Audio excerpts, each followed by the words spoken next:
The Middle East has a way of constantly dragging America back in, namely, or particularly because of the enmity between Iran and the United States. There is simply no escaping that, and there is no escaping the region.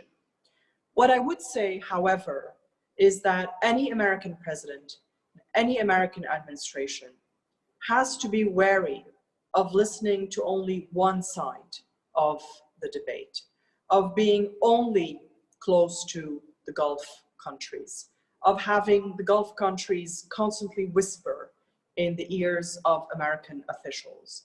That's not to say that America is going to become best friends with Iran tomorrow, but it needs to weigh the motivation behind the constant Gulf whispering about Iran.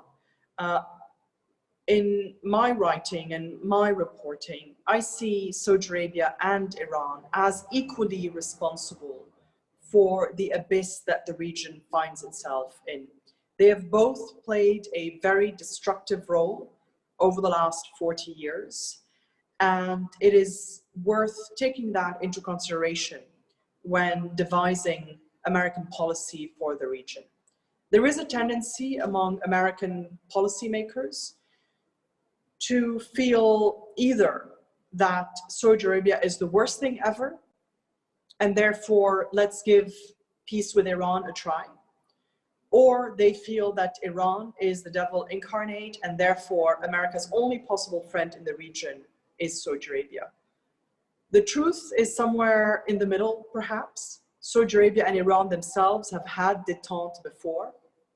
I don't see it happening in the very near future, but it is important for American policymakers to realize that this is a dynamic between three parties: the Saudis and the Gulf, Iran, and the United States. And the United States, with its actions, plays into this and feeds one party or another.